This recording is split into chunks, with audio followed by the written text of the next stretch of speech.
when we were fighting here against the terrible dictatorship of Mohammed Siad Barre during the 80s. Does it make you angry with Britain?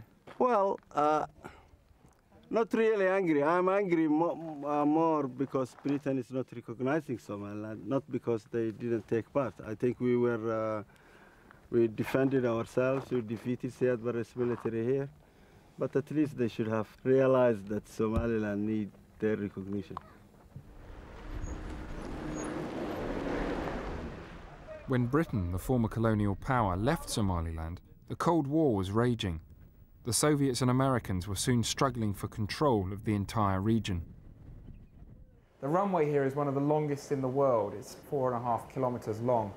And it was actually built during the Cold War by the Soviets. The Soviets kept heavy bombers here. And in the late 1970s, the Soviet Union switched allegiance from Somalia to Ethiopia, and the Russians were asked to leave. And in their place, in came the Americans. And the Americans actually decided to use this runway because it was so long as an emergency landing strip for the NASA space shuttle. And they paid about $40 million a year rent, just in case the shuttle ever got into any trouble and couldn't make it back to America.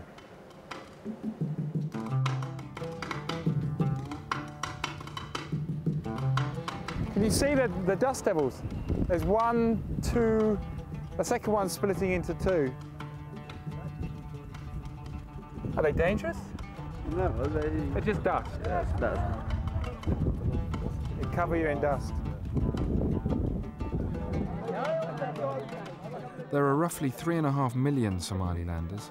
The economy is still recovering after the war, and the lives of most people are centered around their cattle, sheep, and goats. They are buying and selling. They negotiate through the fingers. So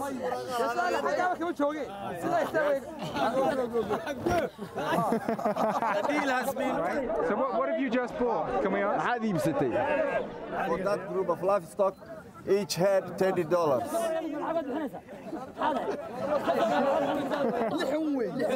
This is 6. So this is 6? 7. 7. 8. 9.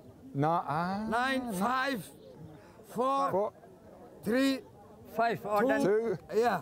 What did I just buy anything? No, you didn't. I didn't buy anything, okay. In the last few years, Somaliland has been hit hard by drought. As crops have failed, tens of thousands of people are believed to be at risk from starvation. When was the last time you had rain?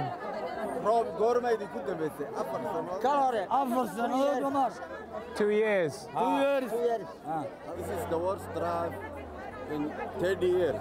Are people receiving any help from the outside world? No. None at all? Not at all. Why not? Somaliland is not a recognized country. Cannot have access to international aid, even emergency.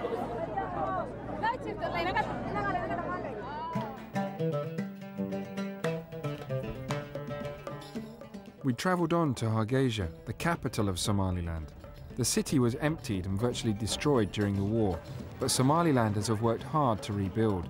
It now bustles with activity, and families have returned. When we were in Mogadishu, people talked quite lovingly almost about traffic lights, how they used to have them in Mogadishu, and how people used to come in from the outside country to actually just look at the bright lights, the beautiful lights. And now, all the traffic lights in Mogadishu have been destroyed. So as soon as we arrive here, it's quite weird to see traffic lights and cars stopping at them and obeying the rules. It's a sign that there's a government here, there's order.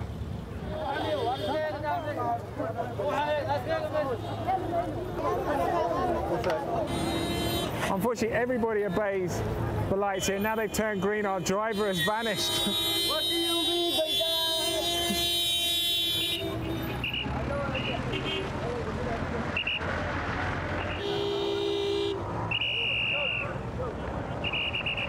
We just spotted this fighter plane just here.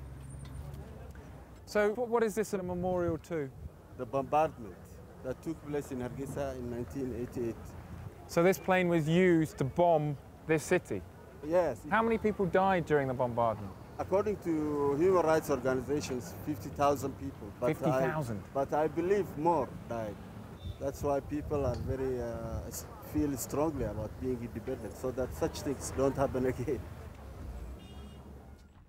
Fatima Ibrahim lived in Wales before returning to her homeland. She now documents the mass graves of Somalilanders killed by Somali troops. This was all farmland.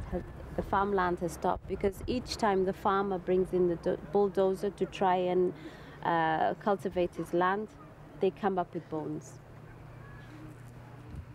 Fatima, are these human remains here? That looks like a hip bone, the top of the skull and part of the spinal cord. The executions took place there. Their hands that were tied behind their backs. Then the soldiers would come in and they would machine gun them. There's a grave there. This particular mass grave extends up all the way around the river here, as far as the eye can see. All along the bank, they've uncovered scores of bodies. Soldiers loyal to Mohammed Siad Barre committed appalling crimes against the people of Somaliland. Fatima took me to another grave. At this particular spot, we have the remains of 11 students, all under the age of 17. We know that by the smallness of their bones. What happened was the 26th military section went to the secondary school in Hargeisa and randomly took 11 students. And what they did was they took them to the 26th section and they literally just bled them dry.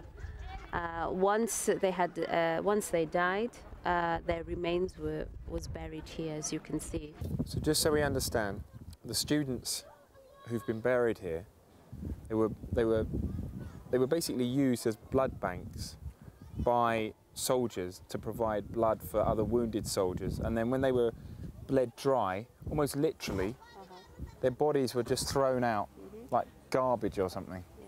And you have to remember, this is the 11 that we know about.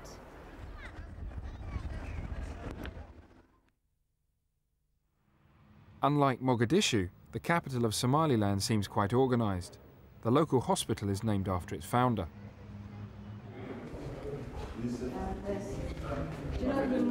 You might just be in time for a baby to be born. Let me.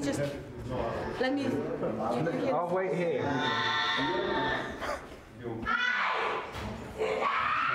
I think because.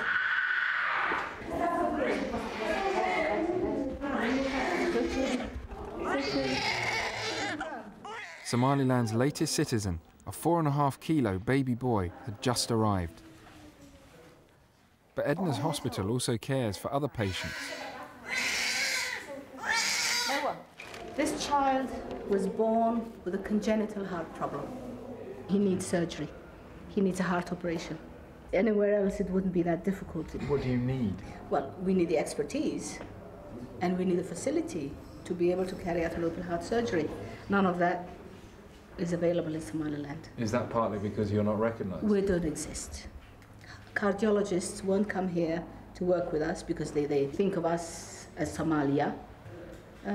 So we're just trying to keep this child as healthy as we can and hoping that one day somebody will give him a heart operation. Is it really as simple as that? Yeah, You know, that yes. because Somaliland isn't recognised, Yeah. people won't come to treat Mohammed? Yes. Yeah. Edna used to live in Mogadishu with her politician husband. I was building another hospital in Mogadishu, by the way. Some warlord with a gun has it. I left my house. Another warlord has it. I left a farm. A third warlord has it. And if I tried to claim all the property I had in Mogadishu, I would have to fight 4 different warlords. I prefer to stay alive.